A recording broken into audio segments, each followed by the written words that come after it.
Hey everybody, welcome back to the show. Frankie Flowers is here. Frank Ferragini, a City Line garden expert. You're on BT. So happy to have you here today. It's so great to be here. And Jacqueline, we've worked before. You were on with us with Breakfast Television, of course, talking a little bit about the garden. And a lot of times people think it's the end of garden season when it comes to fall. For many things, it's the beginning of garden season. It's the time now to do so much work that you can take advantage of. So next spring, you could just maybe go out there on the golf course and do that. I'm terrible golfer. Just enjoy. Are you? Oh, like terrible. I don't believe that. I usually go mushroom picking at this time of year instead of golfing. Or you go and look at the flowers, right? Yeah, I You do. admire the landscaping. I do. We have so much to talk about. You're obviously a busy guy, but prepping for the spring, you have to think about it now. What do you need to consider when you're planting bulbs for next year? You know, there's so many different bulbs. So let's start off with tulips. You know, you want a joke? I would love a joke. Okay. I need a joke today. This is the only plant that needs lipstick. Tulips? Tulips! But ding! Thank you. He's funny too. Yeah, thank you. Okay. So tulips, you know, they're a beautiful flower bulb, and the one thing that everybody's looking for next year is 150 years of Canada. So, you know, maybe planting some tulips and crocuses that are mixed together in the color of red and white. Better yet, you can take a look at this tulip bulb right here, which is Celebrate 150. This is Canada's celebration. You can take a look at that bulb, and it actually has the maple leaf, the flag right within. The downfall of tulips is that they are enjoyed so much by squirrels. They are. Yeah. So how do you protect them? First, if you have a major squirrel problem, don't plant tulips. Okay. Good. If you have a minor squirrel problem, you can actually repel them and discourage them from the area by using this, which is a pelletized chicken manure. This is basically chicken poop. Yeah, that's just chicken poop right there. Just sprinkle it on? You're going to sprinkle it on. And this, for some reason, the smell of it, and even though it's pretty much odorless for us, will repel a lot of chipmunks and squirrels. It's worked. I've tried it actually on downtown Toronto squirrels, and I've tried it on country squirrels as well. I was going to say, are they different? You know, I think so. Are the downtown ones just fierce? They have more attitude. Yeah. They're not afraid of humans. That's right. The ones in the country squirrels, but it works on both. Okay. But let's say that you have a real big problem out there with squirrels, and you have a problem with deer and other things like that. That's where daffodils really come into play, because daffodils are, number one, a beautiful flower bulb that's perennialized, meaning that's going to come back each and every year. Love it. So easy. Next up, they're poisonous. So to Mother Nature's creatures that are out there, they're not going to go out there and eat daffodils because they are indeed poisonous. Okay. So if you have a problem with squirrels or they're concerned of you, plant daffodils over tulips. And of course, these guys here all come from the Netherlands, Holland. So that's just a great area. And there's also a little story over here with this bulb over here, which is a tulip, Princess Irene. And if you look at Princess Irene, you can almost see a Canadian flag that's right in there as well. We'll put that right down.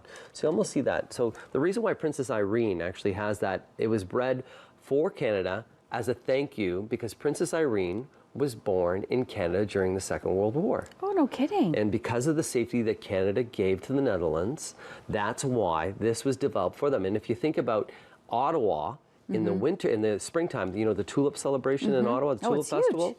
That's the relationship between Canada and Holland. Wow. It all goes back to the Second World War. Isn't that amazing that history is there? Oh, that's what I love about plants and flowers. Cool. And, you know, about history, too, is I'll be heading off to Europe coming up this spring, and we're going to be touring places like the UK and Netherlands and Belgium and Paris, and that's with Insight Vacation. So if people want to come join me, it's great. That is fantastic. Let's talk about mums. Yeah, mum's the word. Mum's the word, especially right now. They're easy to take care of. They're hardy, right, in the weather? Hey, you know what? They're able to withstand the cold temperatures? The cooler temperatures of fall, they're fantastic. They can do that. So the chrysanthemum, the garden mum, you see them in so many different places right now. Are they winter hardy? Will they come back next year? I always say maybe. Depends on the severity of the winter. Sometimes they come back, sometimes they don't, but they're very, very late to leaf out. Often people will dig them out before they actually even give them a chance. The chrysanthemum, if you take a look at the yellow ones in the front, even though those guys there look like they're beautiful, look at that full color. Perfect. But if you're going to be buying a chrysanthemum right now or a garden mum right now, I wouldn't buy something that's that open. And the reason being is that one there is almost, it's near the end of its glory. It's had a good life. It's had a good life. Showing off a little bit right now. It's just having the end of the party season right now. But if you take a look at this one right here, which I call almost cracking bud. So you can actually see where it's just the flowers are starting to emerge. Yeah. This is the kind of mum that you want to put in your garden right now because it's going to actually open and give you a little bit more life to it. A little bit of factoid if you want to be smart at a dinner party as well. I would love that. The Japanese coat of arms, the chrysanthemum flower, is there because before, years ago, they felt that chrysanthemums were only a flower of royalty.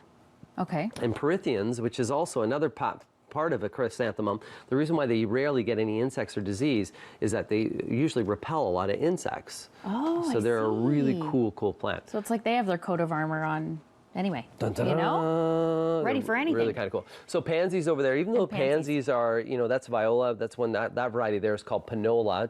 It's a mix between a pansy and a viola. The flower's edible. So you can plant them in the fall. Yeah. Oh yeah, you can eat the flower. It's not really tasty at all. Oh. Like but they're, you know, but it's a good story to tell, right? If you put it in the salad, you know, it's going to look fancy and you're going to look foo-foo. You ready? Are you going to do this with me, Frankie? I've eaten more pansies in my life. Oh, wait, what part did you eat? The stem? Just the flower. Doesn't matter? Okay. Yeah. But think about planting those now because they are frost tolerant. So if you want some fall color that you can mix in with your chrysanthemums, pansies are another thing. And even with your fall planters, planting in some pansies like that, fantastic. I actually like the taste. Yeah, so bad. Not gonna lie, not gonna lie. So bad. So when we come back, we're gonna take a short break, but when we come back, maybe you can talk to us about what you'll be doing in the spring because you are going to, you said London, Amsterdam, where else? The Paris. Paris. And Belgium. Oh my goodness. Lot to get ready for. We'll be right back with Frankie Flowers and what he's doing. And we're eating flowers. Yeah, we'll be back.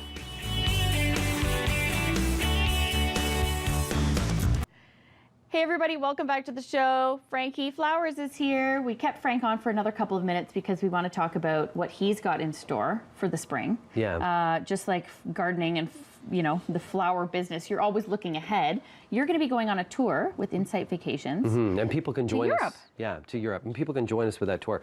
So there's a couple things that I'm really excited about. So when it comes to Holland and Amsterdam, I've gone through the flower fields. I've been to the flower auction. It's the second largest commercial building in the entire world, the biggest flower auction in the world. It's how Europe gets all their flowers. You imagine this, racks of flowers on up in the sky, almost like, you know, remember Monster? Remember the movie Monsters, Inc.? Remember how they were flying through? Same thing. We actually have a picture to show everybody. It's unbelievable what you can see. So what happens at the flower auction? So it's a reverse auction. Okay. So basically all the growers from across Europe go there and bring their flowers, and different flower shops, grocery stores, and anybody that requires flowers will go there and buy it. And what I mean by a reverse auction is there's like a little bit of a wheel that goes around. And as the price goes down, down, down, down, down, and then you hit the button, that's where you want it. You jump in. And you hope that you're the one, you wait. You're waiting. So when that button gets, you get for the lowest price. That's intense. But as soon as you start hitting the button, all of a sudden the price starts going back up. Wow. So if you're not the first guy in, you're going to be paying. So it's totally cool. So my goodness. That's the Netherlands. Somewhere where I haven't been, but I've wanted to go for so long is Chelsea. And the Chelsea Flower Show is like the Olympics of garden shows. It is entirely, basically, if you want to think about landscape design. Design visually, yeah. Visually, and really bring it to really new realms that I've never even imagined, and really edibles. There's going to be a lot with edible gardens for next year for Chelsea. And then, of course, we're going to go to Paris and Versailles. Okay. So, have you ever been there? I have not. Okay. I've been to Paris. I've been to Versailles. Amazing. You will you'll love it. Yeah. You're going to be in your element, right? Well, I'm going to be there talking plants and with people that really love to garden. And also there's a lot of great places we're staying, and there's a lot of great food. I'm Italian. If I can't eat good, I'm not going. What would be your favorite thing to eat when you're over there? The food in Holland is unbelievable. Really? Because farm to table, true farm to table. The cheese is great, and the one thing about being there in spring, asparagus season. Asparagus season in Holland is so good, but maybe I'll have stinky pea, but what are you going to do? It's a trade-off. It's good a trade-off. I think it's worth it. I think it's worth it, Frank. We can also watch you on Cityline. You are the Cityline gardening expert. How often do you go on Cityline? Usually we're once to twice a month. Yeah. If you want to find out more information, always it's at frankieflowers.com. Okay. If anybody has any garden issues, gardening questions, right now, you can email me there at Frankie Flowers, or also on Facebook as well. I'm here to help. My job, and really what I want, is to motivate people to garden. I think it's the greatest thing in the entire world.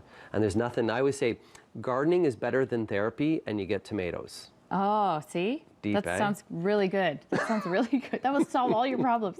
But there are a lot of people out there like me who need a little help and a little bit of motivation. So I just got to build your confidence. Glad you're here. Just build us up a little bit. Build your confidence. Okay, thank you, Frankie. We hope to see you back here on Daytime. Yeah. So great that you're up in our hood, which is also your hood as well. You're York region. Bradford. York region.